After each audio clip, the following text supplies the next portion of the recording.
যুক্তিযুদ্ধলৈ স্বাগতম জনাইছো মই দীক্ষিত শৰ্মা। বাংলাদেশত হিন্দুৰ ওপৰত আক্ৰমণ চলিছে।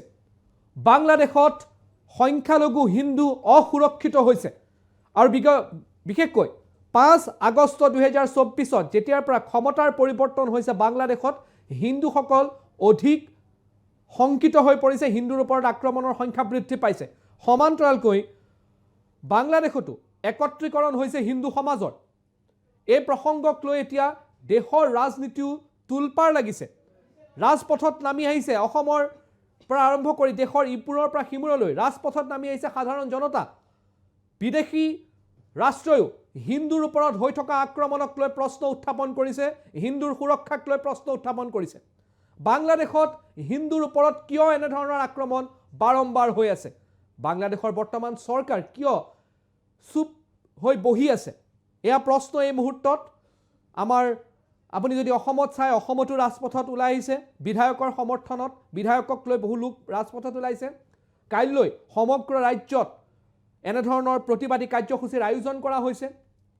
হিন্দু সমাজক লৈ বাংলাদেশত কিহৰ কাৰণে বৰ্তমানৰ যি চৰকাৰ আছে সেই চৰকাৰ কিহৰ বাবে কি তেওঁলোকৰ এনেকুৱা বাধ্যবাধকতা আছে যে হিন্দুৰ ওপৰত হৈ থকা আক্ৰমণক তেওঁলোকে নিয়ন্ত্ৰণ কৰিব নোৱাৰে? যি ধৰণৰ বাংলাদেশৰ বৰ্তমান ৰাজনৈতিক পৰিস্থিতি আছে সেই ৰাজনৈতিক পৰিস্থিতিয়ে অসম তথা উত্তৰ পূৰ্বাঞ্চললৈও বহু চিন্তাৰ কাৰণ হৈ পৰিছে। কাৰণ যি ধৰণৰ তাত শক্তিৰ উত্থান হৈছে সেই শক্তিৰ উত্থান ভাৰত বিদ্বেষী মনোভাৱ এই মুহূৰ্তত বাংলাদেশৰ ইমূৰৰ পৰা সিমূৰলৈ বিয়পাবলৈ চেষ্টা কৰি থকা হৈছে। আমাৰ ৰাষ্ট্ৰীয় ধ্বজক বিভিন্ন বিশ্ববিদ্যালয়ৰ বাহিৰত যি ধৰণে অপমান কৰা হৈছে কোনো এজন ভাৰতীয় সহ্য কৰিব নোৱাৰে।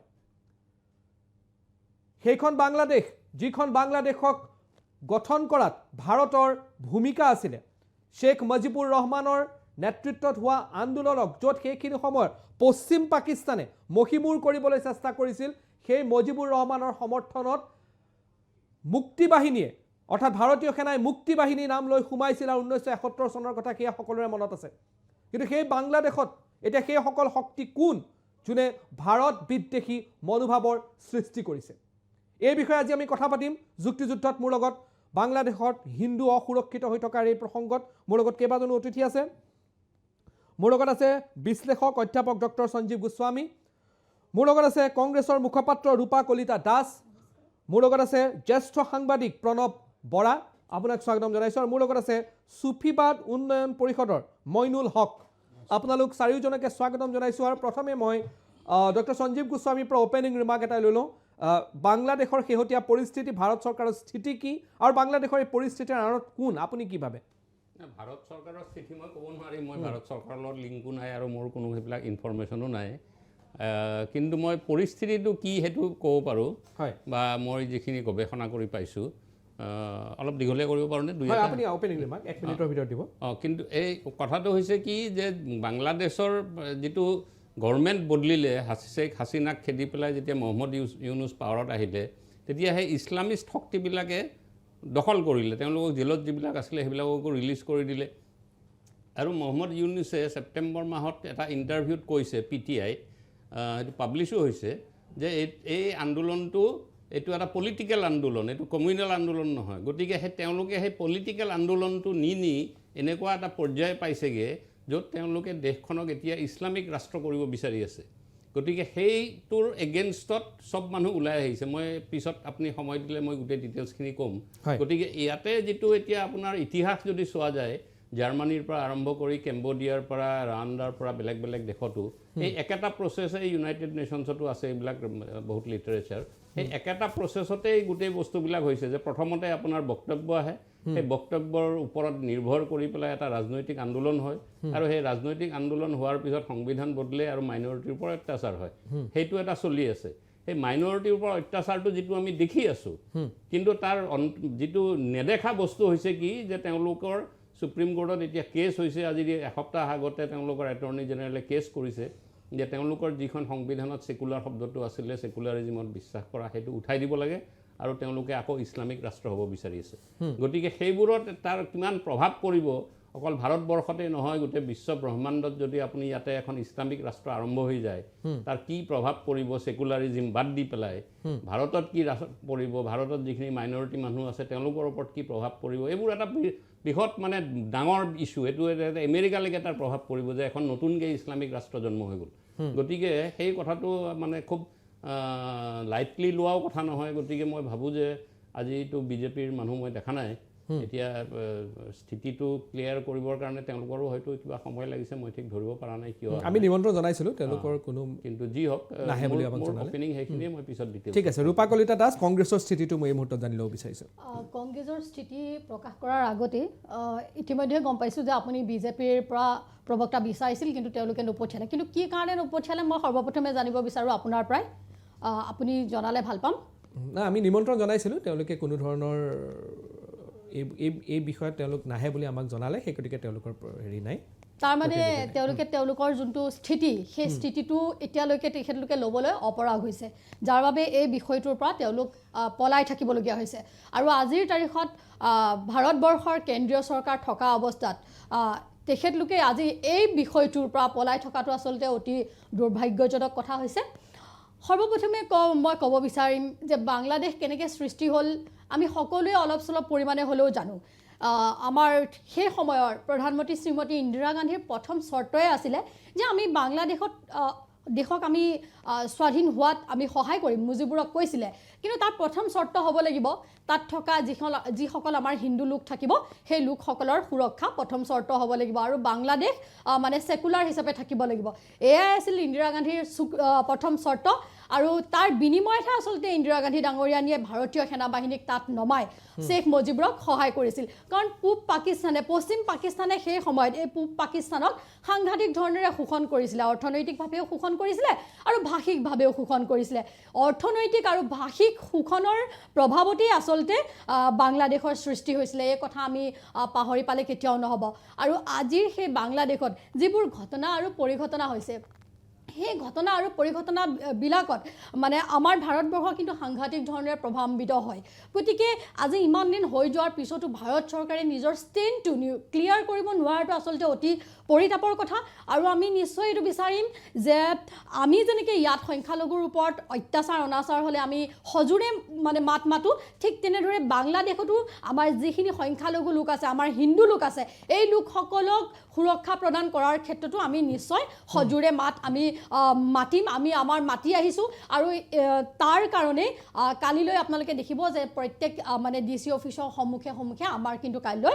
প্ৰতিবাদ অনুষ্ঠান আমি সকলোৱে মানে গ্ৰহণ লোৱা হৈছে আৰু সকলোৱে প্ৰতিবাদ সাব্যস্ত কৰিব গতিকে চৰকাৰখনে আচলতে এই সময়ত এই পিছ হুমকি দিয়াৰ কথাটো আমাৰ হজম হোৱা নাই আৰু আজি তেওঁলোকৰ পৰা মতামত জানিবলৈও তেওঁলোকৰ কোনো ইয়াত নাই গতিকে তেখেতলোকৰ যি এই পলৰীয়া মনোভাৱক আচলতে মই সাংঘাতিক ধৰণে গৰিহণা দিছোঁ ঠিক আছে মইনুল হক আপোনালোকৰ স্থিতি কি মই প্ৰথমতে বাংলাদেশত যি আমাৰ হিন্দু সংখ্যালঘুসকলৰ ওপৰত নিৰ্যাতন চলে তাক মই গৰিহণা দিছোঁ এইটো কেতিয়াও গ্ৰহণ কৰিব পৰা বিষয় নহয় কাৰণ কথাটো হ'ল যে মই বুলি নহয় আমাৰ ভাৰতবৰ্ষৰ প্ৰতিজন মুছলমানে গ্ৰহণ নকৰে এই কথাটো কাৰণ বাংলাদেশৰ চৰকাৰখন আন্দোলন কৰি অহা চৰকাৰ সেই চৰকাৰখনৰ পৰাই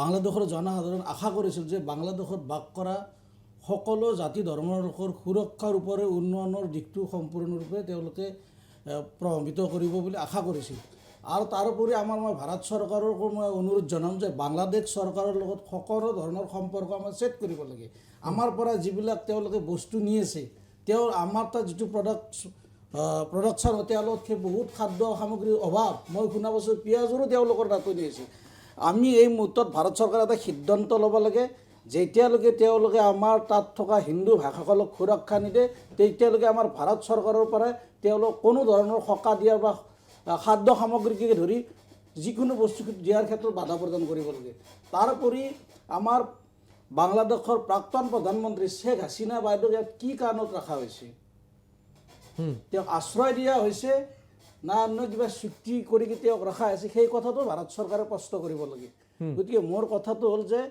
আমাৰ এই ক্ষেত্ৰত ভাৰত চৰকাৰে এটা দৃঢ় ষ্টেণ্ড ল'ব লাগে আৰু চৰকাৰৰ ষ্টেণ্ডটোৰ লগত ভাৰতবৰ্ষৰ প্ৰত্যেকজন মুছলমান এক লাইন খাৰা হৈ থাকিব।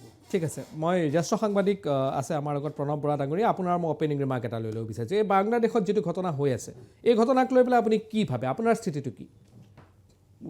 নমস্কাৰ। মোৰ স্থিতিটো হ'ল বৰ চিধা। এইটো নতুন কথা নহয়। 1950 চনত তেওঁলোকৰ 22% মানুহ হিন্দু আছিল, আজিৰ তাৰিখত 8% মানুহ হিন্দু। এতিয়া এই প্ৰচিকিউশ্যন যিটো, এইটো আজি নহয়, এইটো চলি আহিছে। ইমান দিনে আমাৰ ইণ্টাৰনেট নাছিল, মিডিয়া ইমান ষ্ট্ৰং নাছিল, সেই বস্তুটো ইমান ফ'কাছ হোৱা নাছিল। এতিয়া মই এইমাত্ৰ বাইদেৱে ক'লে যে আমি তেনেকৈ সোমাই পেলাই এই দেশখন স্বাধীন কৰিলোঁ। তেওঁলোকৰতো এবাৰ নহয়, তেওঁলোকৰ 3বাৰ স্বাধীনতা হৈছে। এইখন মানে এইটো চাব গ'লে 3 নম্বৰত স্বাধীনতা যুদ্ধ তেওঁলোকৰ। এবাৰ মুজিবুৰ ৰহমানে কৰিলে, তাৰপিছতে এই ষ্টুডেণ্টছখিনিয়ে কৰিলে, এতিয়া আকৌ তেওঁলোকে কৰিছে, আৰু প্ৰত্যেকবাৰ তেওঁলোকৰ লক্ষ্যটো বেলেগ।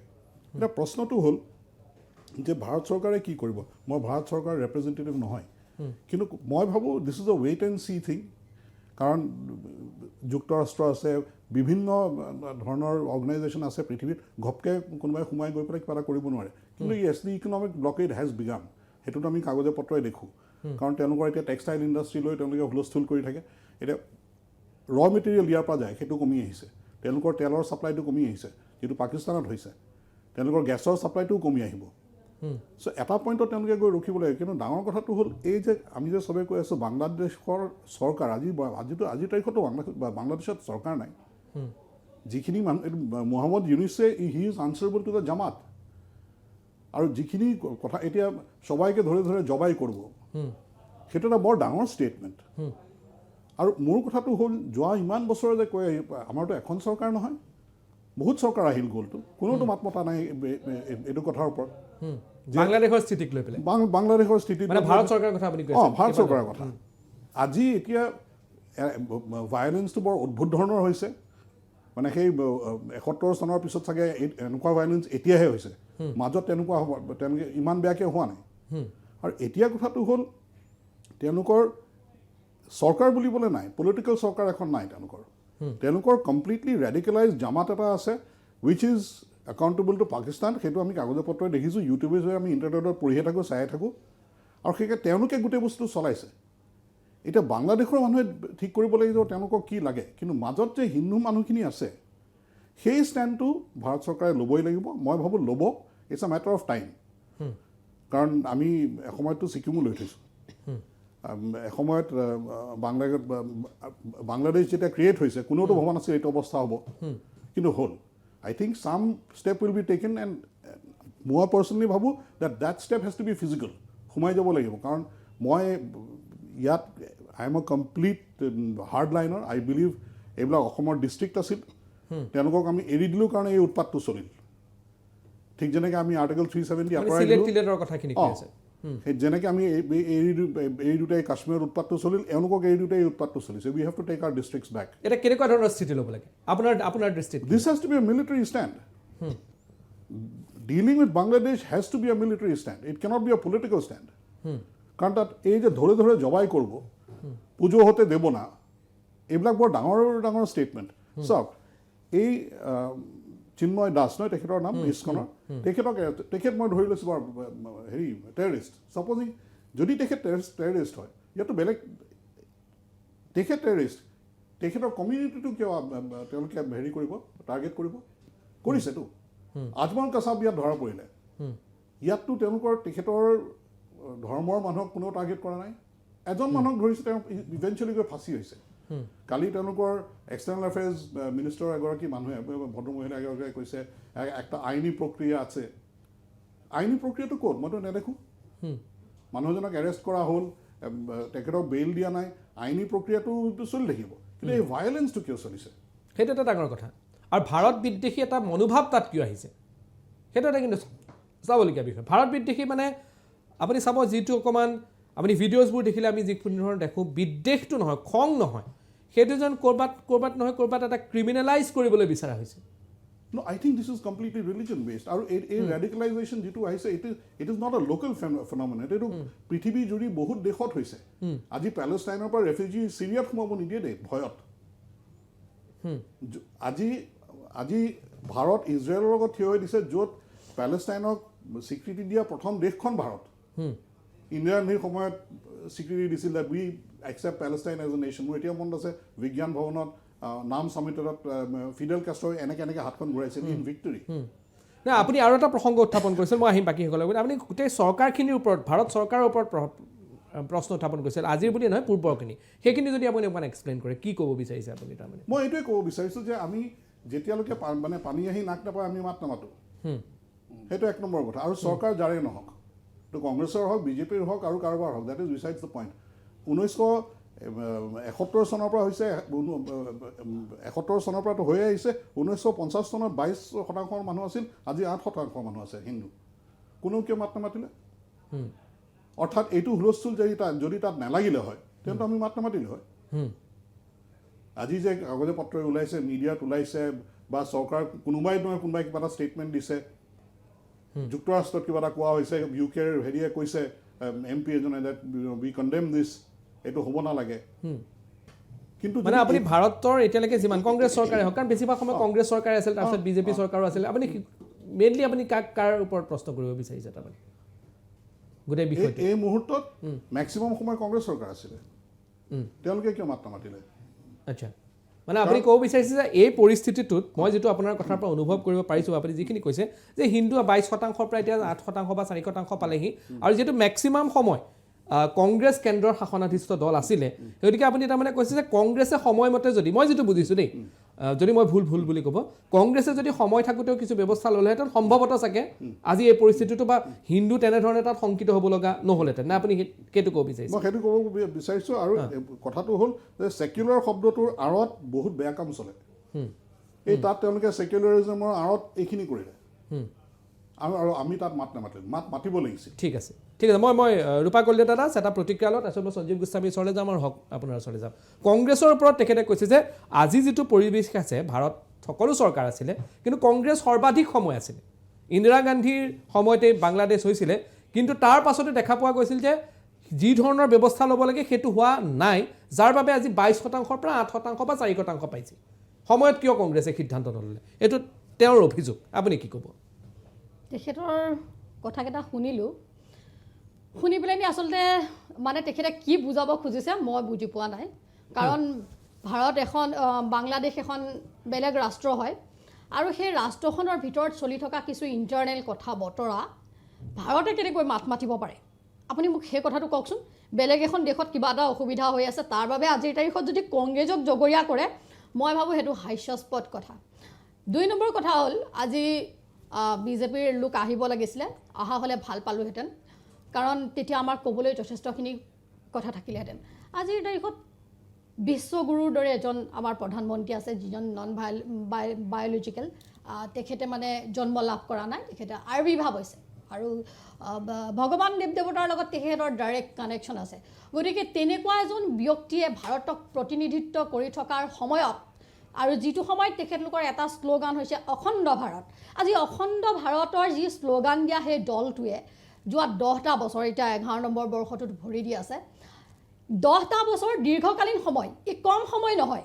কংগ্ৰেছৰ ওপৰত ঠোকৰাটো পিটি পেলাই নি মানে বিজেপিক দোষমুক্ত কৰি ৰখাটো, এইটো বহুতে হয়তো কৰিব পাৰে, বিভিন্নজনে বিভিন্ন ধৰণৰ ছদ্মবেশ লৈ থাকিব পাৰে, কিন্তু আমাৰ স্থিতি, আমাৰ একদম মানে স্থিতিটো আমাৰ পূৰা মানে স্পষ্ট যে আজি 10টা বছৰে তেওঁলোকে কি কৰিলে, তেওঁলোকে কি গম পোৱা নাছিলে নেকি? সেইটো কথা বাদ দিয়ক। আজি মণিপুৰৰ স্থিতি কি? মণিপুৰৰ ওপৰত তেখেতলোকে কেনেকুৱা ধৰণৰ একশ্যন লৈছে? যোৱা 1.5টা বছৰে মণিপুৰ জ্বলি আছে, যিখন দেশৰ মানে প্ৰধানমন্ত্ৰীয়ে, গৃহমন্ত্ৰীয়ে এখন ৰাজ্যক চম্ভালি ৰাখিব পৰা নাই। আজি জম্মু কাশ্মীৰলৈ যদি চাই, তেখেতলোকে 370 আঁতৰালোঁ বুলি তেখেতলোকে বহুত মানে কিবা কিবি ক'লে। তাৰপিছত 7-8টা বছৰ তেখেতলোকে নিৰ্বাচন নপতাকৈ তেওঁলোকে মানে ৰাখি দিলে, আৰু এইবাৰ নিৰ্বাচনত কি হ'ল সকলোৱে গম পালে। যিখন ৰাষ্ট্ৰ মুৰব্বীয়ে মানে আজিৰ তাৰিখত নিজৰ দেশৰ ৰাজ্যবিলাকক নিয়ন্ত্ৰণ কৰিব পৰা নাই, আৰু তেওঁলোকে সেই সময়ত অখণ্ড ভাৰতৰ শ্লোগান দিয়ে, বিশ্বগুৰুৰ শ্লোগান দিয়ে, 56 ইঞ্চি বুকুৰ কথা কয়, যে এনেকুৱা ধৰণৰ কথা কৈ আজি ভাৰতত থকা আমাৰ যিসকল খিলঞ্জীয়া আছে, আমাৰ যি সংখ্যালঘু লোক আছে, মানে ধৰ্মীয় সংখ্যালঘু, আমাৰ হিন্দু ধৰ্ম, তেওঁলোকক কিহৰ কাৰণে আজিৰ তাৰিখত সুৰক্ষিত কৰিব পৰা নাই তেওঁলোকেতো কংগ্ৰেছক কোনো ধৰণৰ ক্ৰেডিট দিবই নাযায় আজি দাদাজনে ক'লে যে আজি বাংলাদেশত হিন্দু যেনেকৈ কমি আহিছে তাৰ বাবে মানে কংগ্ৰেছ দায়ী আৰে কি অদ্ভুত ধৰণৰ কথাবিলাক কয় বাংলাদেশত হিন্দু কমি আহিছে তাৰ বাবে কংগ্ৰেছ কেনেকৈ দায়ী হ'ব পাৰে কিন্তু আজি যিখন চৰকাৰে তেওঁলোকে অখণ্ড ভাৰত গঢ়াৰ কথা কয় সেই চৰকাৰখনে আজি অখণ্ড ভাৰততো বাংলাদেশো পৰে তেওঁলোকৰ সেই মুখ্য ভূমিকা থাকিব লাগিছিলে যোৱা 10টা বছৰে তেওঁলোকে কি কৰিলে আজি তেওঁলোকে মই এডোখৰতে এটা কথা আপোনালোকক ক'ব খুজিছোঁ যে আজি ভাৰতবৰ্ষত যিসকল সংখ্যালঘু বাস কৰি আছে বিভিন্ন ধৰণৰ সংখ্যালঘু থাকিলেও মই মুছলমানসকলৰ কথাই কৈছোঁ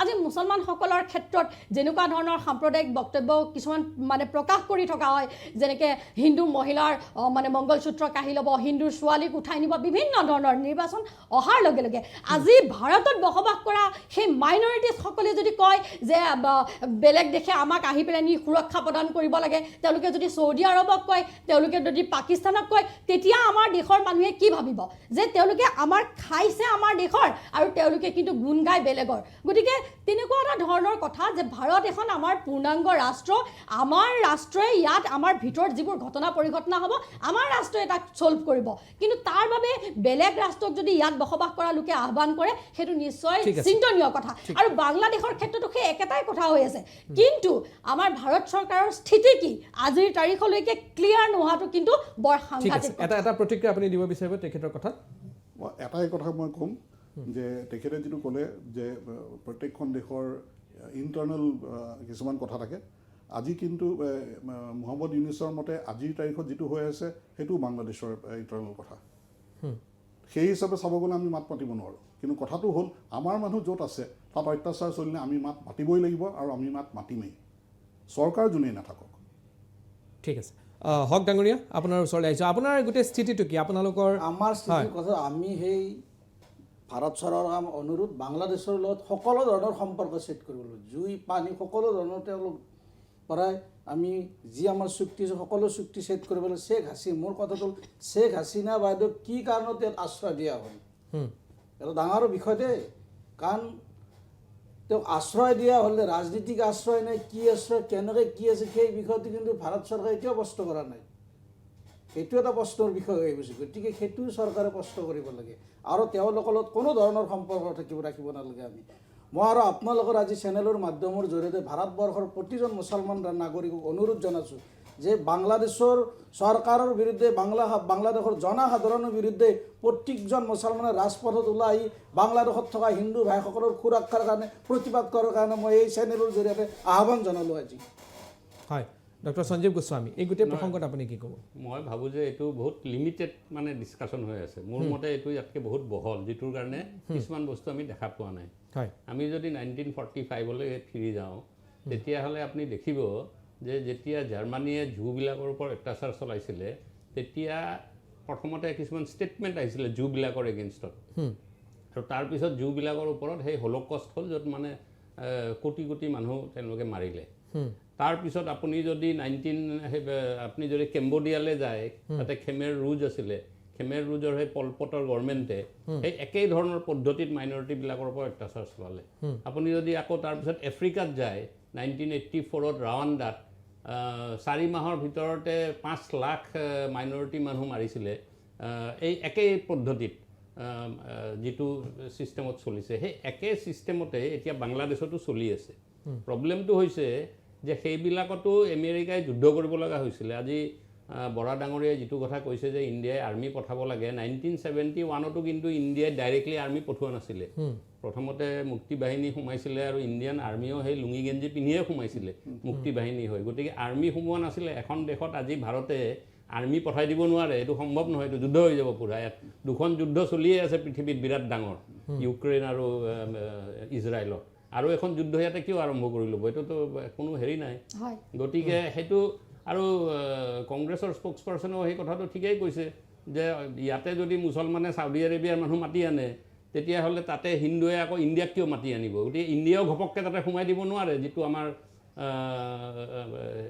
চুফিৰ আপোনাৰ নামটো পাহৰিয়ে গ'লোঁ মইনুল আমাৰ হক চাহাবে যিটো কথা কৈছে যে এইটো যে ঘপককৈ চব কাটি দিম বন্ধ কৰি দিম এইটো এটা ৰোগ ষ্টেট হৈ যাব পাৰে গতিকে আপুনি এটা ছিষ্টেমত যাব লাগিব মূল কথাটো হৈছে কি মূল কথাটো হৈছে যে 1971ত 72ত যেতিয়া 25 মাৰ্চত মুজিবুৰ ৰহমানে হেৰি ল'লে গভৰ্ণমেণ্ট ফৰ্ম কৰিলে তেতিয়াৰ পৰা 1975লৈকে বাংলাদেশখনৰ সংবিধানত সেকুলাৰ শব্দটো আছিলে সেইখন এখন সেকুলাৰ কাণ্ট্ৰি যেটো আমাৰ বাইদেৱে কৈছে এখন এখন সেকুলাৰ কাণ্ট্ৰি হ'ব লাগে গতিকে সেকুলাৰ আছিলে কিন্তু 75ত যেতিয়া ৰিভলিউচন হৈ জেনেৰেল জিয়া পাৱাৰত আহিলে তেওঁ তেতিয়া সেই সেকুলাৰ শব্দটো তাৰ পৰা উঠাই দিলে 1979ত আৰু উঠাই দি 1988ত তেওঁলোকে তাতে ইছলামিক শব্দটো ভৰাই দিলে যে এখন ইছলামিক দেশ তেতিয়াৰ পৰাই অত্যাচাৰটো বাঢ়ি গ'ল কাৰণ তেতিয়া হিন্দুবিলাক সব সেকেন্ড ক্লাছ সিটিজেন হৈ গ'ল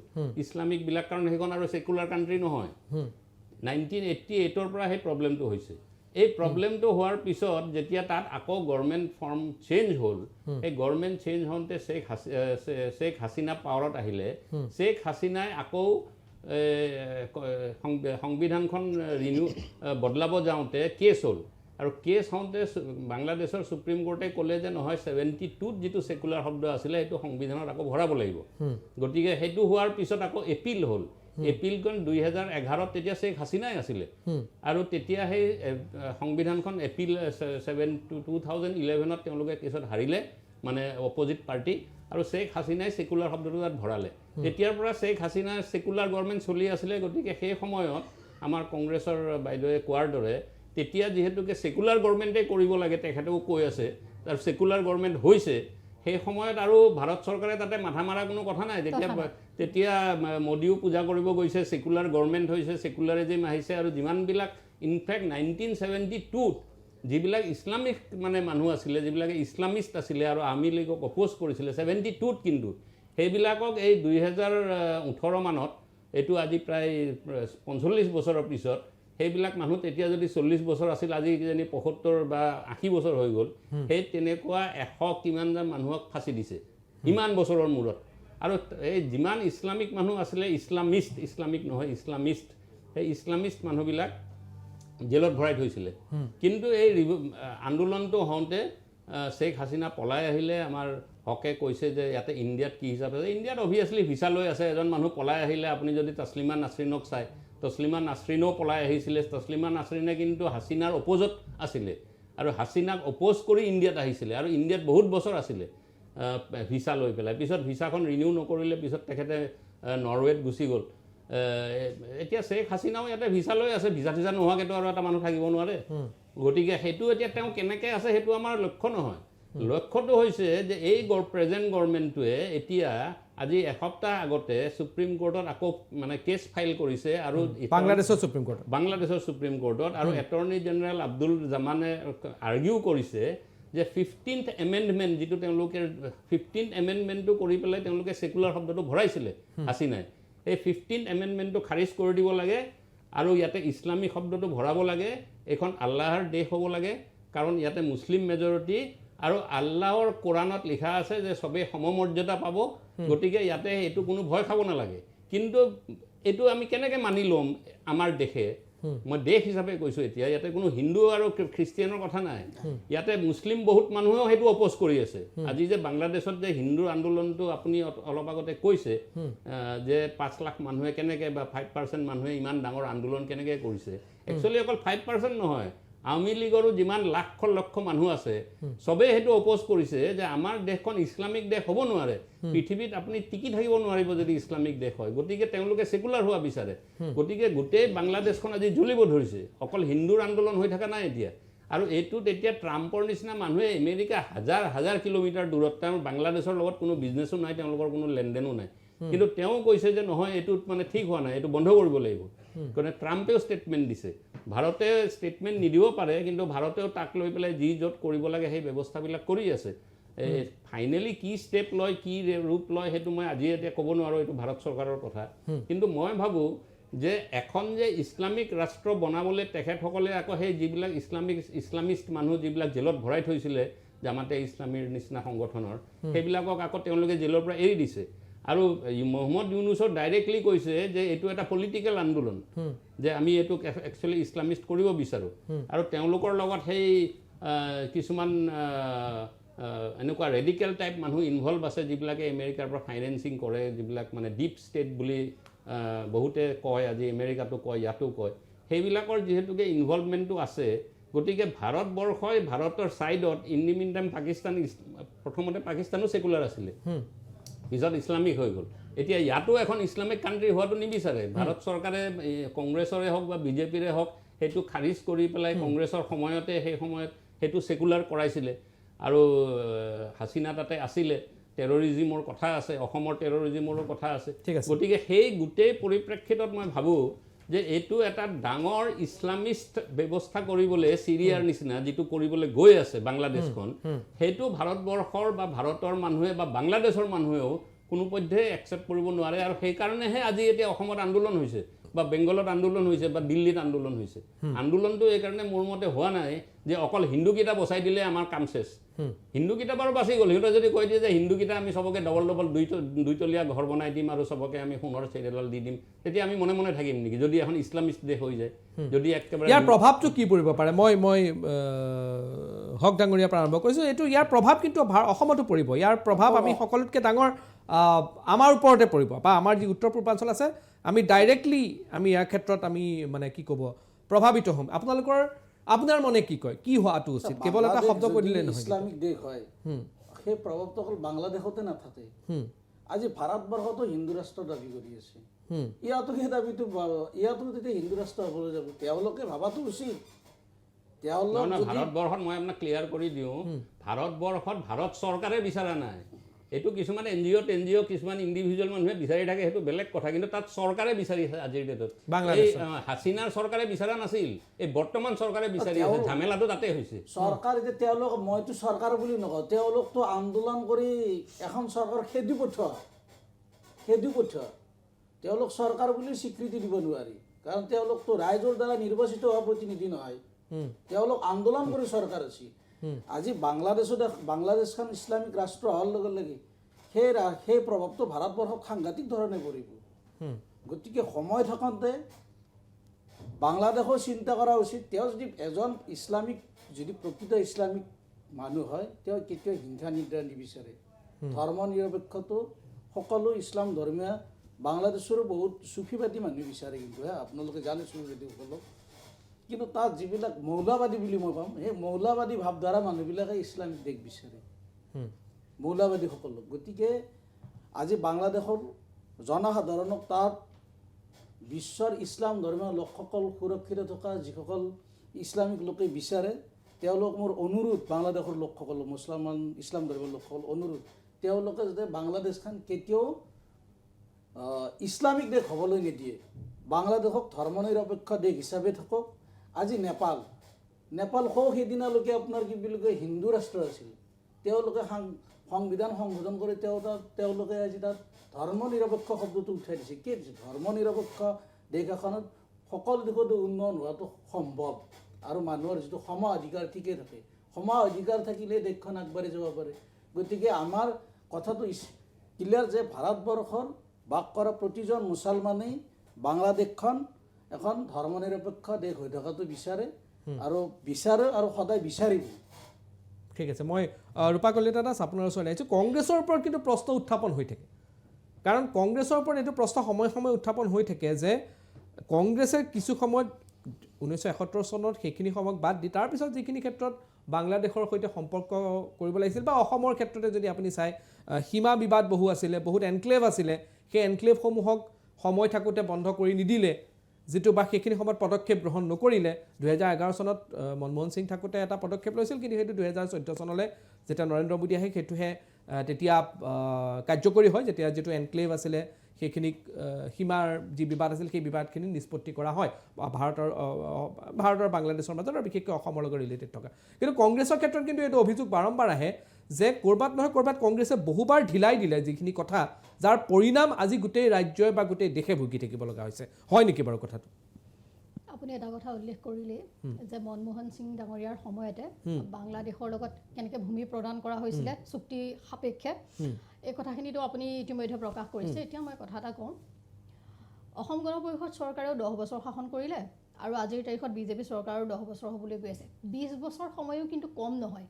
গতিকে তেওঁলোকে নিজৰ গাৰ পৰা ধূলি মাকতিবোৰ এৰুৱাই কংগ্ৰেছৰ গালৈ ঠেলাটো কিমান যুক্তিসম্পন্ন সেই কথাটো মই অনুধাৱন কৰিবলৈ অলপ কঠিন হৈ পৰিছে মোৰ কেৱল ৰাজনীতিৰ বাবে সকলো কথা পাতাটো উচিত নহয় মই তেনেকৈ ভাবোঁ কাৰণ বৈদেশিক যদি আমি নীতিবোৰৰ ক্ষেত্ৰত কিমান সফলভাৱে আমি ৰূপায়ণ কৰিছোঁ নকৰিছোঁ এই কথাবোৰ আমি চাব লাগিব আজি যদি ভাৰতবৰ্ষৰ চাৰিওফালৰ আপুনি ৰাষ্ট্ৰবোৰ চাই কোনো ৰাষ্ট্ৰৰ লগত কিন্তু আজিৰ তাৰিখত আমাৰ ভাৰতবৰ্ষৰ বৈদেশিক সম্পৰ্ক ইমান মানে ভাল নহয় মালয়েছিয়াৰ লগত কি হৈ গ'ল আপুনি সিদিনাখনলৈকে দেখিছে নেপালৰ কথা তেখেতে ক'লেই যে হিন্দু ৰাষ্ট্ৰ মানে আছিল হিন্দু ৰাষ্ট্ৰ এতিয়া তেওঁলোকে মানে আঁতৰাই তাত তেওঁলোকে ধৰ্ম নিৰপেক্ষ ৰাষ্ট্ৰ হ'ল আৰু এটা সময়ত আমি মাজতে দেখিছিলোঁ যে নেপালে কেনেকুৱা ধৰণে ভাৰত বিদ্বেষী এটা মনোভাৱ পোষণ কৰিছিলে বিভিন্ন ধৰণৰ ভিডিঅ'বিলাক আহিছিলে কথা বতৰাবোৰ আহিছিলে পাকিস্তানৰ লগতো আগৰ পৰাই আমাৰ শত্ৰুতা আছিলে আৰু আমি দেখিছোঁ শ্ৰীলংকাৰ লগতো আমাৰ একদম বেয়া হৈ গ'ল আজিৰ তাৰিখত বাংলাদেশ যি এখন বাংলাদেশৰ লগত আমাৰ যথেষ্ট সম্পৰ্ক ভাল আছিলে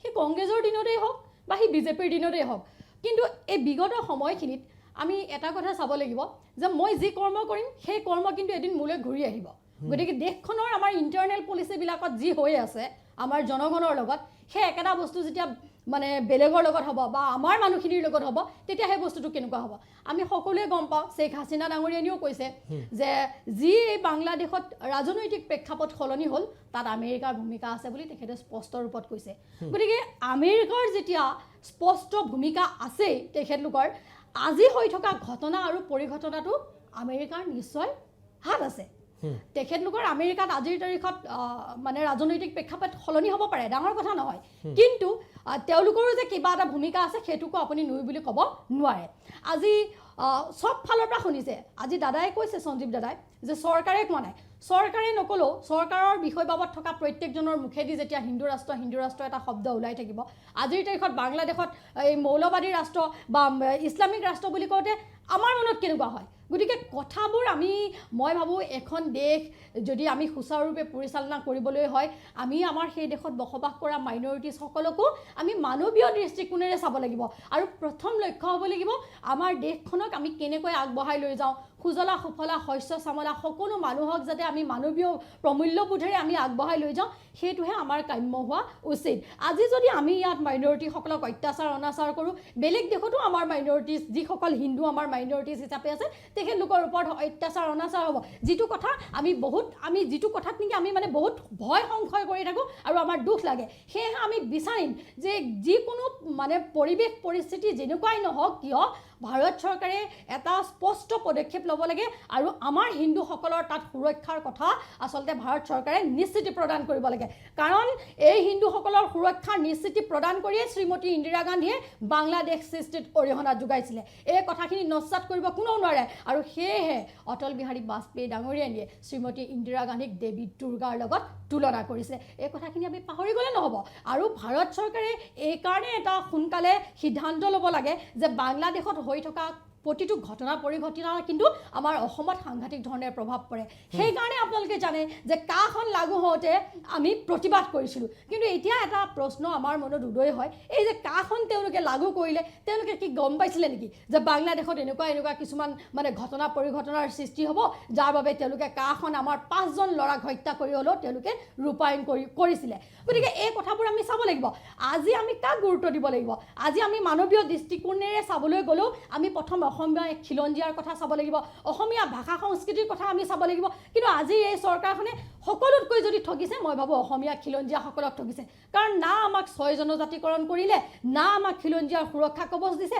না বিপ্লৱ শৰ্মা কমিটিয়ে যি প্ৰতিবেদনত পৰামৰ্শ আগবঢ়াইছিলে 67টা তাৰ এটাও লাগু হৈছে এই মুখ্যমন্ত্ৰীয়ে পুৱা যদি এটা কথা কয় সন্ধিয়া এটা কথা কয় গতিকে সেইকাৰণে আজি তেওঁলোকে এনেকুৱা ধৰণৰ আলোচনাৰ পৰা তেওঁলোকে পলায়ন কৰিবলৈ বাধ্য হৈছে তেওঁলোকে আজি এই আলোচনাত উপস্থিত থাকিব নোৱাৰাটোৱে তেখেতলোকৰ দুৰ্ভাগ্যজনক যে স্থিতি সেই স্থিতিটোক প্ৰকাশ কৰিছে আৰু তেওঁলোকক মই গৰিহণা দিছোঁ বিভিন্ন সময়ত বহুত ডাঙৰ কথা কোৱা এই চৰকাৰখনে বিজেপি চৰকাৰখনে আজিৰ তাৰিখত যিজন তেওঁলোকৰ বিশ্বগুৰু যিজন তেওঁলোকৰ নন বায়'লজিকেল প্ৰধানমন্ত্ৰী অখণ্ড ভাৰত গঢ়িম বুলি তেওঁলোকে সদায় মানে চিঞৰি বাখৰি থকা এই আজি চৰকাৰখনে কিহৰ কাৰণে আজি এনেকুৱা ধৰণৰ এটা অৱস্থা আজিলৈকে স্থিতি এটা দাঙি ধৰিব পৰা নাই এইটো দুৰ্ভাগ্যজনক দুখজনক নহয়নে ঠিক আছে, আৰু ঠিক মই আছে। এগৰাকী অসমীয়া হিচাপে সদায় বিচাৰিম যে ঠিক আছে। বাংলাদেশত আজি যি ঘটনা পৰিঘটনা হৈ আছে তাৰ দ্বাৰা আমাৰ অসম আৰু অসমীয়াৰ যাতে ক্ষতি হ'ব নোৱাৰে ঠিক আছে। ইতিমধ্যে বহুত ক্ষতি হৈছে এয়া ঠিক হৈছে আছে আমাৰ ঠিক আছে স্থিতি। ডক্টৰ সঞ্জীৱ গোস্বামী আপুনি প্ৰতিক্ৰিয়া দিব বিচাৰিছে মই এটা কথা কওঁ যে এই 6 জনগোষ্ঠীৰ কথাটো কংগ্ৰেছে দীৰ্ঘকাল এইটো আজিৰ ডিমাণ্ড নহয় কোচ ৰাজবংশীবিলাকে 1967তে চব মানে ST বিচাৰিছিলে তেতিয়াৰ পৰাতো কংগ্ৰেছ গভৰ্ণমেণ্টেই আছিলে 67ৰ পৰা গতিকে শৰৎ সিংহও আছিলে চিফ মিনিষ্টাৰ হিতেশ্বৰ শইকীয়াই এটা মানে চমহীয়া ST দি পেলাই থৈ দিলে সেইটো কৰিব নোৱাৰিলে গতিকে কংগ্ৰেছেও এই কামটো কৰিব পৰা নাই এইটো কংগ্ৰেছৰ বেছি দীঘলীয়া কাল বিজেপিয়ে কমচে কম ৰাজ্যসভাত এখন বিল হ'লেও আনিছে কিন্তু মই সেই কথাটো যাব বিচৰা নাই মই চেষ্টা কৰোঁ আপোনালোকে সেইটোতো আজি ডেটত কৰিবই নোৱাৰে এইটো ভাৰত চৰকাৰৰ কাম ৰাজ্য চৰকাৰত আপোনাৰ ইয়াতে ভূপেন বৰা চিফ মিনিষ্টাৰ ইয়াতে মুখ্যমন্ত্ৰী যোনেই হওক লাগিলে সেই কামটো ষ্টেট গভৰ্ণমেণ্টে কৰিব নোৱাৰে চেণ্ট্ৰেল গভৰ্ণমেণ্টে কৰিব লাগিব সেইটো 6 জনগোষ্ঠীয়েও জানে হয় যিহেতুকে 300 আসন বা ইমান একক সংখ্যা গৰিষ্ঠতাৰে কেন্দ্ৰটো আছে তেওঁলোকৰ চৰকাৰ ৰাজ্যটো আছে আলোচনাটো হৈছে বাংলাদেশৰ 6 জনগোষ্ঠী নহয় যিদিনা 6 জনগোষ্ঠী হ'ব সেইদিনা বাৰু মই ক'ম আজি মই আপোনাৰ এগেইনষ্টত কোৱা নাই কংগ্ৰেছৰ ফৰে কৈছোঁ কিন্তু কথাটো হৈছে কি 1988ত যেতিয়া আপোনাৰ বাংলাদেশত যেতিয়া ইছলামিক ৰাষ্ট্ৰ হ'ল 1988ৰ পৰা 1998লৈকে এই 10 বছৰ কাল কিন্তু মোটামুটি কংগ্ৰেছ গভৰ্ণমেণ্টে আছিলে বা এইবিলাক খুচুৰা গভৰ্ণমেণ্ট আছিলে কিন্তু সেই সময়ত কিন্তু কংগ্ৰেছে একো নকৰিলে সেই 10 বছৰ তেওঁলোকক সেইটো তেনেকৈ ইছলামিক হিচাপে চলিব দিলে যেতিয়া শ্বেখ হাছিনা আহিলে তেতিয়াহে সুপ্ৰিম কোৰ্টত কেছ কৰি পেলাই 2005 চনত অৰ্ডাৰটো পালে কিন্তু সেই তেতিয়াৰ কথাটো এতিয়া বেলেগ এতিয়া কথাটো হৈছে যে আজিৰ ডেটত আমাৰ হকে কোৱাৰ দৰে যে আজিৰ ডেটত এতিয়া আমাৰ বৰা ডাঙৰীয়াই কোৱাৰ দৰে কেম্বোডিয়াত যেতিয়া খেমেৰ ৰুজৰ অত্যাচাৰ হৈছিলে 3 বছৰ তেওঁলোকৰ অত্যাচাৰ চলালে তাৰ পৰা আমেৰিকাই কিন্তু পুৰা যুদ্ধ চলাই দিছিলে তাতে ফুল যুদ্ধ একেবাৰে ধূলিচাত কৰি দিছে বম চম পেলাই গতিকে ইয়াতো যদি তেওঁলোকে এনেকুৱা ধৰণৰ চলায় আমাৰ এইটো তেওঁলোকৰ এতিয়া প্ৰব্লেমটো আৰম্ভ হৈছে তেওঁলোকৰ এতিয়া আমাৰ অসমতে এটা সময় 3F বুলি এটা ৰুল আছিলে এডহক বুজা নাই এটা এডহক গভৰ্ণমেণ্ট চলি আছে এইটো ইলেক্টেডেই নহয় তেওঁলোকক এনেই বহাইছে তাতে পাতিছে আৰু তেওঁলোকৰ ভাৱধাৰা কি তেওঁলোক এটা লেফটিষ্ট আইডিঅলজি মহম্মদ ইউনুছ একদম ঘোৰ লেফটিষ্ট মানুহ এইবিলাক চবেই জানে গতিকে তেওঁলোকক কোনে ফাইনেন্স কৰি আছে আৰু শ্বেখ হাছিনাই কৈছে আমাৰ বাইদেৱে কোৱাৰ দৰে যে আমেৰিকাৰ ইয়াতে হাত আছে গতিকে যিটো আমেৰিকাৰ হাত আছে সেই আমেৰিকাটো আকৌ এতিয়া এই আমেৰিকান চৰকাৰটো এতিয়া হাৰিল ইলেকশ্যনত এতিয়া বেলেগ এটা চৰকাৰ আহিল গতিকে ইয়াতে এতিয়া নিশ্চয় চেঞ্জ হ'ব মই একদম চিয়'ৰ কিন্তু তাৰ কাৰণে আমি এতিয়া মানে হুৰমুৰকে তাতে প্ৰণৱ ৰায় প্ৰতিক্ৰিয়া দিব বিচাৰিছে বহুত আছে কাৰণ 10 বছৰ তেওঁলোকক মানে বহুত সুবিধা দি দিলে সেই 10 বছৰ 88ৰ পৰা যোৱা 10 বছৰটো এওঁলোকে মানে আচলতে বিজেপি যোৱা 10 বছৰটো সেকুলাৰে হৈ আছিলে এই সেকুলাৰ বস্তুটো গৈ ইছলামিক হ'বলৈ আজি 15 দিন আগৰ পৰাহে আৰম্ভ হ'ল তাৰ আগতেতো সেকুলাৰে হৈ আছিলে গতিকে এনেই মিছামিছিকৈ আমি তাতে সোমোৱাৰ কি দৰকাৰটো আছে দৰকাৰ নাই আৰু আজিৰ তাৰিখত যি মানে আজি সেইখন বাংলাদেশখন ইছলামিক ৰাষ্ট্ৰ হোৱাৰ তেখেতলোকে পৰিকল্পনা কৰিছে সেই বস্তুটোৱে আচলতে আমাক যেনেকৈ প্ৰভাৱান্বিত কৰিছে আমাৰ দেশখনো যেতিয়া হিন্দু ৰাষ্ট্ৰ বুলি একাংশই চিঞৰি বাখৰি থাকে সেই তেনেকুৱা ধৰণৰ প্ৰভাৱ পৰে গতিকে মই ভাবোঁ এই বিতৰ্কমূলক ব্যৱস্থাবিলাকৰ পৰা আঁতৰি আমি দেশৰ কথাবিলাক কনফিউজ কৰি আছে প্ৰাইভেট মানুহ এটাই চিঞৰি থকা বাংলাদেশতো চিঞৰি আছিলে প্ৰাইভেট মানুহ এটাই চিঞৰি থকা আৰু চৰকাৰখনে চিঞৰি থকাৰ মাজত আকাশ আৰু পাতাল ডিফাৰেঞ্চ আজিৰ ডেটত চৰকাৰে চিঞৰি আছে চৰকাৰৰ এটৰ্নি জেনেৰেলে সুপ্ৰিম কোৰ্টত আৰ্গুমেণ্ট দিছে সব কাগজে পত্ৰই ওলাইছে যে আমাৰ এখন ইছলামিক দেশ হ'ব লাগে আৰু হক সাহেবে কোৱাৰ দৰে হক সাহেবে নিজেই কৈছে যে আল্লাহৰ দেশত সব মানুহ সমান হ'ব কোনো কাৰো ওপৰত হিংসা নকৰে সেই কথাটোৱে কিন্তু তেওঁলোকে কৈ আছে যে আল্লাহৰ দেশত সব সমান হ'ব যিহেতুকে আল্লাহে এইটো সবকে সমান বিচাৰে সব অসমত এতিয়া যেনেকৈ এতিয়া UDF আৰম্ভ হৈছিলে মই UDFক ঘোৰ অপ'জ কৰোঁ কাৰণ এইবিলাকে তাৰপিছত প্ৰভাৱান্বিত হৈ পেলাই এইবিলাকে আকৌ ইয়াতে মূৰ দাঙি উঠিব আজি ডেটত তেওঁলোক নোহোৱা হৈছে প্ৰণৱ বৰা ডাঙৰীয়া আপুনি কিবা ক'ব বিচাৰিছে মই 3টা কথা ক'ব বিচাৰিছোঁ 1 নম্বৰ দাদাই যিটো ডিপ ষ্টেটৰ কথা ক'লে এই ডিপ ষ্টেটে এদিন গৈ মুজাহিদিন বোলা বস্তু এটা বনাইছিল আফগানিস্তানত ৰাছিয়া সোমোৱাৰ পিছত তাৰপিছত কমপ্লিটলি আউট অফ কণ্ট্ৰল মুজাহিদিনটো গোটেই পৃথিৱীত বিয়পি পৰিল সেইকাৰণে আমেৰিকাৰ ডিপ ষ্টেটে যেতিয়া ফেইল কৰে তাৰ পৰিণতি কি হয় সেইটো আমি দেখিছোঁ আৰু সেইটো ইন ৰিয়েলিটি আমি দেখিছোঁ মানে today international terrorism of the Islamist kind মানে উইথ এন ST যিটো দাদাই ক্লেৰিফাই কৰি আছে কামছ ফ্ৰম দেট প্লেচ এইটো American deep state creation. So' সেই ডিপ ষ্টেট আই থিংক ইয়াতো এই তেওঁলোকৰ অংকটো অকণমান গোলমাল হ'ল। তেওঁলোকে ডিপ ষ্টেটে আহি পেলাই ইয়াত চাওক, ইয়াত বাংলাদেশ ভাৰতবৰ্ষৰ লগত ফ্ৰেণ্ডলি ষ্টেট বুলি বহুত বছৰৰ পৰা চলি আছে। সেইটো বস্তুৱে আজি চাইনাৰ প্ৰজেক্টে হওক, ষ্টীল বেল্ট প্ৰজেক্টে হওক, আমেৰিকাৰ যিখিনি হেৰি আছে চাউথ এছিয়াৰ লগত, it goes past everything. Nobody likes that. সেইকাৰণে ডিপ ষ্টেটে আজি এখন চৰকাৰ সলনি কৰি দিব পাৰে, কিন্তু অংকটো মোৰ বোধেৰে গণ্ডগোল হ'ল। তেওঁলোকে ভবা নাছিল যে দি ৰেডিকেলছ উড টেক অভাৰ। না, তেওঁলোকে আমেৰিকাত ইলেকশ্যনটো হাৰিম বুলি ভবা নাছিল। সেইটো ভবা নাছিল, আৰু এইটো ভবা নাছিল যে ইমানখিনি ৰেডিকেলছ তাত আছে আৰু ইমান উগ্ৰ হৈ যাব তেওঁলোক। সেইটো এক নম্বৰ কথা। ইটো কথা হ'ল যে আমি এখন ফ্ৰেণ্ডলি ষ্টেট, আমি টকা পইচাৰে ডেভেলপমেণ্ট কৰি কৰি কৰি কৰি যেনেকৈ চাইনাক মষ্ট ফেভাৰ্ড নেশ্যন ষ্টেটাছ দি থৈছিলে আমেৰিকাই বহুত বছৰ, সেই বস্তুটো does it always work? I don't think it works. যে বাংলাদেশক আমি গোটেইখিনি ৰ মেটেৰিয়েল দিম, তেওঁলোকে কাপোৰ বনাব, তেওঁলোকক আমি পাৱাৰ দিম, এইটো কৰিম সেইটো কৰিম, কিন্তু হোৱাট হেপেন্স টু ৰেডিকেলছবিলাকে সেইখিনি বুজি নাপায়। তেওঁলোকে ভাষা বুজি নাপায়, তেওঁলোকে সংস্কৃতি বুজি নাপায়, তেওঁলোকে এটা ধৰ্ম বুজি পায় আৰু তাৰ উগ্ৰ এটা ৰূপ বুজি পায়। সেই বস্তুটো আমি অভাৰলুক কৰিব নাপায়। We have overlooked it and this is the price. ঠিক আছে, মই এটা কথা হয় ক'ম কওকচোন। যে এই সময়টো খুব জটিল সময় বুলি ক'ব লাগিব। মানে ইয়াত আমি কোনো কাকো বোকা চিটিয়াতকৈ আমি সকলোৱে লগ লাগি, সকলো ৰাজনৈতিক দলে বা দল সংগঠনে লগ লাগি এই বিষয়টো খুব গুৰুত্ব সহকাৰে বিবেচনা কৰাৰ প্ৰয়োজন আছে। কাৰণ যদি বাংলাদেশত যদি ইছলামিক দেশ হয়, কিন্তু আমি উত্তৰ পূৰ্বাঞ্চল কিন্তু সাংঘাতিক ধৰণে আমি ক্ষতিগ্ৰস্ত হওঁ। আজি আমাৰ উত্তৰ পূৰ্বাঞ্চলত কোনোদিন সাম্প্ৰদায়িক মনোভাৱ নাই কোনো ব্যক্তিৰ। আমাৰ এইটো সমিল মিল আদান প্ৰদান খুব সুন্দৰকৈ চলি আছে, কিন্তু তাত ইছলামিক দেশ হোৱাৰ লগে লগে কিন্তু ইয়াত সাংঘাতিক ধৰণৰ এটা সাম্প্ৰদায়িক শক্তিৰ উত্থান এটা হ'ব। সেইকাৰণে আমি সময় থাকান্তে, মই বাইদেউকো কৈছোঁ আজি বিজেপি অহা নাই, আহিলে বিজেপি দলৰ নেতাসকলক আৰু আমাৰ সকলো বুদ্ধিজীৱী, আমাৰ সাংবাদিক বন্ধুসকলে, দাদা সকলো লগ লাগি এই জটিল সময়টো আমি কেনেকৈ মোকাবিলা কৰিব পাৰি ইয়াৰ ওপৰত এটা বহল দৃষ্টিভংগীৰে আলোচনাৰো প্ৰয়োজন আছে। ঠিক আছে, মই ৰূপা কলিতা দাস, মই অন্তিম মন্তব্যৰে যাব লাগিব। মই সকলোৰে ওচৰত যাম, আপোনাৰ পৰা অন্তিম মন্তব্য ল'ব বিচাৰিছোঁ। মোৰ সেইটোৱে কথা যে আমি এই মানে সময়খিনিত খুব সাৱধানতাৰে সকলোৱে শব্দ বাক্য প্ৰয়োগ কৰোঁতেও আমি চিন্তা কৰিব লাগিব, আৰু ৰাজনীতিৰ বাবে কেৱল ৰাজনীতি কৰাটো মই কেতিয়াও নিবিচাৰোঁ। আৰু আমি নিশ্চয় বিচাৰিম বাংলাদেশত হিন্দুসকলৰ সুৰক্ষা আজিৰ তাৰিখত প্ৰধান আমাৰ দায়িত্ব হ'ব লাগিব, আমাৰ দেশখনৰো, আমাৰ সকলোৰে। আমি সেই দেশত থকা আমাৰ যিসকল হিন্দু লোক, আমি তেওঁলোকৰ সুৰক্ষাৰ কথা আমি চিন্তা কৰিব লাগিব, আৰু সেই অনুসৰি আমি সকলোৱে কাম কৰিব লাগিব। কেৱল খালি আমি কেলকুলেশ্যন কৰি থাকিলে নহ'ব যে তাত কি কৰিলে আমাৰ ইয়াত কি হ'ব। কেৱল ৰাজনৈতিক কথা পৰিহাৰ কৰি আমি কিন্তু বহু মানে গুৰুত্বপূৰ্ণভাৱে সকলোৱে আমি আচলতে আগবাঢ়ি যাব লাগিব, আৰু চৰকাৰে কি সিদ্ধান্ত লয় সেয়াও আমি নিশ্চয় লক্ষ্য কৰিম। আৰু বৈদেশিক এখন ৰাষ্ট্ৰই যেতিয়া বৈদেশিক সিদ্ধান্ত এটা ল'ব, নিশ্চয় চিন্তা চৰ্চা কৰিয়েই ল'ব। আমিও চাওঁ ভৱিষ্যত সময়খিনিত কেনেকুৱা ধৰণৰ হ'ব। কিন্তু আমাৰ তাত বসবাস কৰা, মানে বাংলাদেশত বসবাস কৰা আমাৰ যিসকল হিন্দু লোক আছে, সেই সকলৰ সুৰক্ষাৰ বাবে আমি সদায় মাত মাতি যাম, মাতি আহিছোঁ। যেনেকৈ আমাৰ দেশৰ মাইনৰিটিজৰ বাবে আমি মাত মাতিছোঁ, নিশ্চয় আমি বাংলাদেশত থকা আমাৰ হিন্দু ভাই ভনীসকলৰ বাবে আমি মানে সমস্বৰে মাত মাতি যাম। হয়, প্ৰণৱ বৰা ডাঙৰীয়া, এটা বা দুটা শব্দত অন্তিম মন্তব্য। মোৰ এটাই কথা যে আমি এই গোটেই ছিটুৱেশ্যনটো বৰ কঠোৰ দৃষ্টিৰে চাব লাগিব।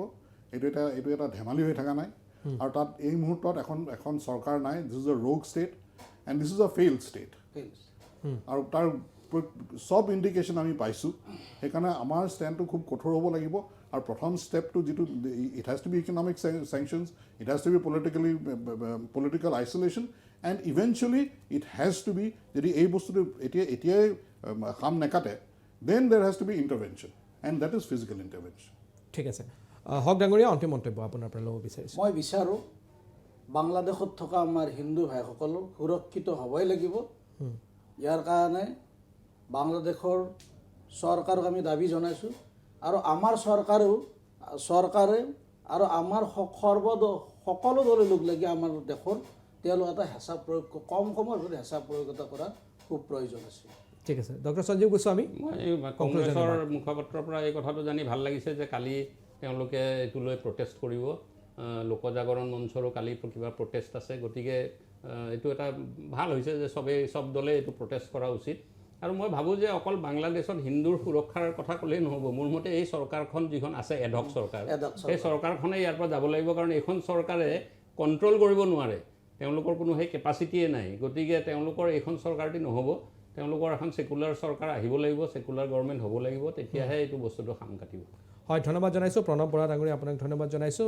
ৰূপা কলিতা দাস আপোনাকো মই ধন্যবাদ জনাইছোঁ, আৰু অধ্যাপক ডক্টৰ সঞ্জীৱ গোস্বামী আপোনাকো মই ধন্যবাদ জনাইছোঁ। আৰু তাৰ লগতে মোৰ লগত থকা যিসকল আছে, মোৰ লগত মইনুল হক আপোনাকো মই ধন্যবাদ জনাইছোঁ। এই মুহূৰ্তত যুক্তিযুদ্ধৰ পৰা বিদায় ল'ব লাগিব, কিন্তু ঘটনাটো এইটোৱে হ'ল যে বাংলাদেশত যি ধৰণৰ পৰিস্থিতি বৰ্তমান উদ্ভৱ হৈছে সেয়া উত্তৰ পূৰ্বাঞ্চলৰ বাবে অত্যন্ত চিন্তনীয়, আৰু বাংলাদেশত শান্তি আহিলে উত্তৰ পূৰ্বাঞ্চলো শান্তিত থাকিব পাৰিব, সেইটো কথা নিশ্চিত। আৰু উগ্ৰ মৌলবাদী সংগঠনৰ যিটো উদ্ভৱ যি ধৰণৰ তেওঁলোকৰ দপদপনি বাংলাদেশত বৃদ্ধি পাইছে, আৰু তেওঁলোকৰ যিটো মূল এজেণ্ডা হ'ল ভাৰতবৰ্ষৰ ভাৱমূৰ্তি বাংলাদেশৰ জনতাৰ মাজত বেয়া কৰোৱাৰ, তেওঁলোকে যিটো এটা ভাৱমূৰ্তি বেয়া কৰোৱাৰ যিটো এটা ষড়যন্ত্ৰত তেওঁলোক লিপ্ত হৈছে, সেই লিপ্ত হোৱা ষড়যন্ত্ৰ সমগ্ৰ দেশৰ বাবে চিন্তনীয়। আমি ভাবোঁ কেন্দ্ৰীয় চৰকাৰ আৰু বৈদেশিক মন্ত্ৰালয়েও নিজৰ যি ব্যৱস্থা আছে তেওঁলোকেও নিশ্চিতভাৱে গ্ৰহণ কৰি আছে, কিন্তু বাংলাদেশৰ পৰিস্থিতি এতিয়া বিশ্বক উদ্বিগ্ন কৰি তুলিছে, লগতে উত্তৰ পূৰ্বাঞ্চলো উদ্বিগ্ন হৈ পৰিছে। যুক্তিযুদ্ধৰ পৰা মই দীক্ষিত শৰ্মাই বিদায় লৈছোঁ। ধন্যবাদ, নমস্কাৰ।